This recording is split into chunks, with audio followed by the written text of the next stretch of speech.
Desert of California, at 8,000 feet above sea level, there is a town that time refused to bury. Its buildings still stand. Its furniture is still inside. Dishes are still on the tables. Children's toys still sit on the floors. But no one lives there. No one has lived there for decades. Its name is Bodie, and if you visit, the rangers will tell you one thing before you walk through the gates. Do not take anything. Not a nail, not a piece of glass, not a single splinter of wood, because the people who have spent years trying to send it back. Welcome back to Bone Cold, USA. Tonight, Bodie, California, the most haunted ghost town in America. Bodie is a real place, a California State Historic Park, preserved exactly as it was when its last residents walked away. And for over 50 years, the park rangers have been receiving packages in the mail, strangers returning rocks, bottles, and fragments of wood, along with letters begging for forgiveness. They call it the Curse of Bodie, and the letters tell stories that are very hard to explain.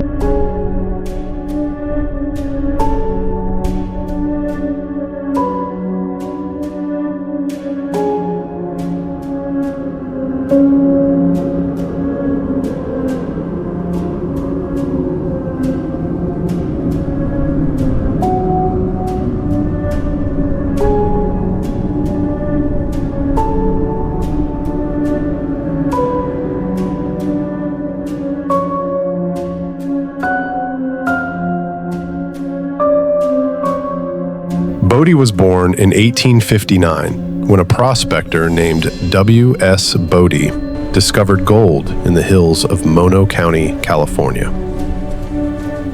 Within 20 years, it had exploded into one of the wildest, most violent boom towns in the American West.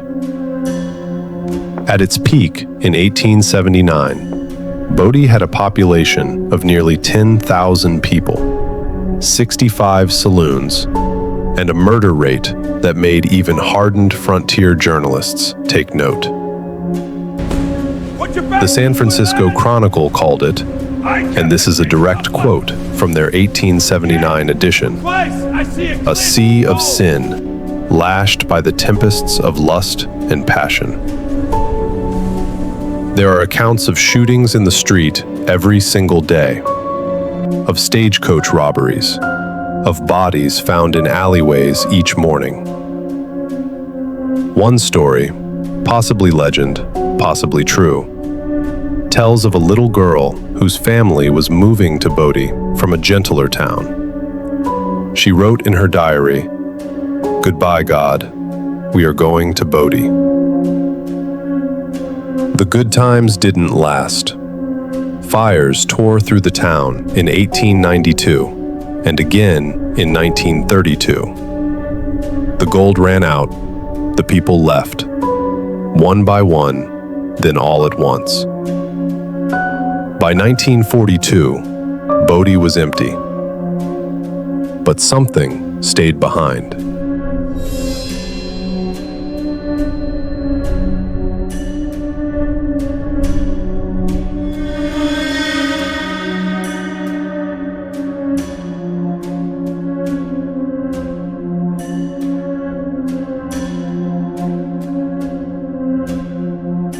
Park rangers who have worked in Bodie describe it as a place that feels permanently watched. Greg Mather, a former Bodie State Historic Park ranger, documented numerous incidents during his years there.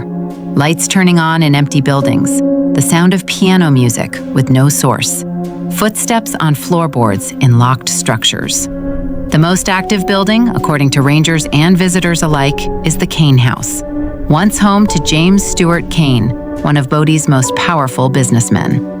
Visitors to the Kane House report seeing the figure of a Chinese woman in the upstairs window, believed to be the ghost of a servant who worked for the Kane family and died on the property. Multiple visitors have photographed the window and captured an unexplained figure independently of one another without prior knowledge of the legend. Another frequently reported presence is a young girl, seen near the old playground area of town, dressed in period clothing, who disappears when approached. Miners' ghosts are reportedly seen near the stamp mills, still dressed in their work clothes, going through the motions of labor they performed in life. But the most persistent supernatural phenomenon at Bodie isn't a sighting. It's the curse.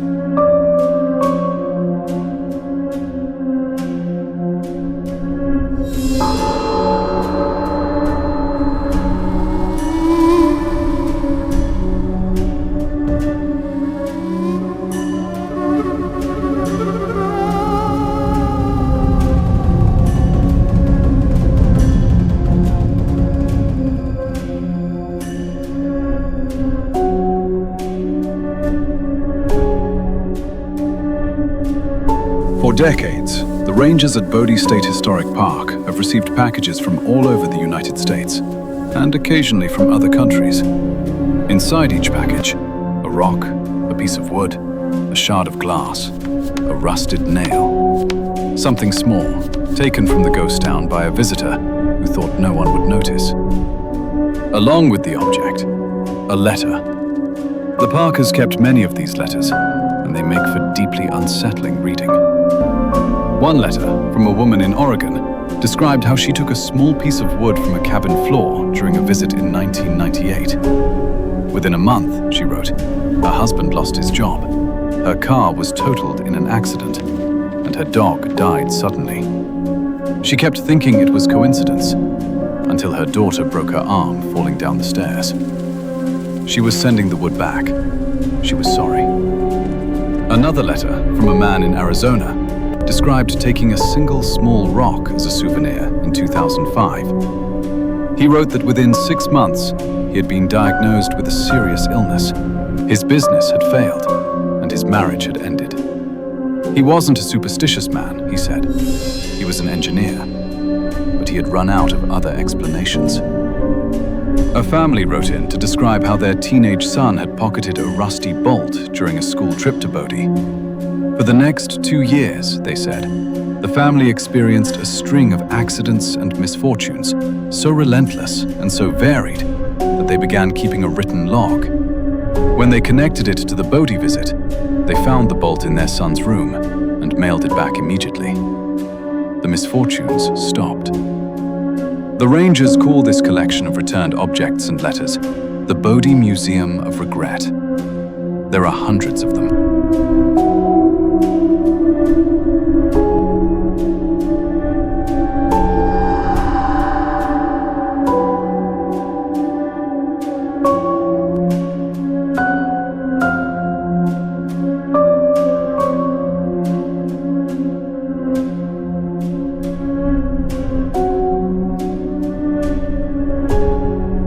No one knows what causes the curse of Bodie, if it is indeed a curse and not an extraordinary pattern of coincidence.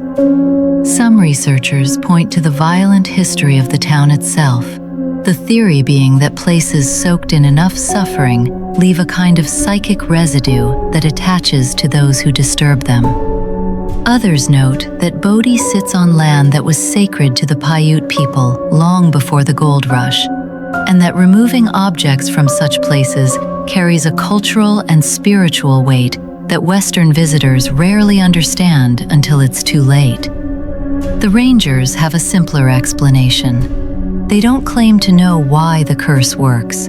They just know that it does. And they tell every single visitor, take nothing but photographs, leave nothing but footprints. Most people listen. Some don't. And then, months later, a package arrives.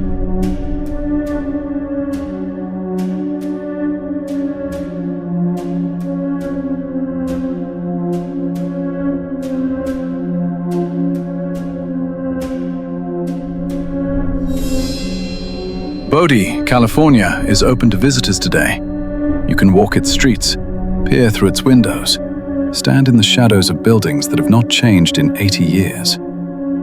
Just don't put anything in your pocket.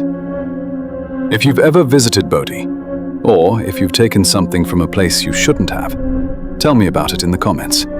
I want to hear what happened. New episodes every Tuesday and Friday.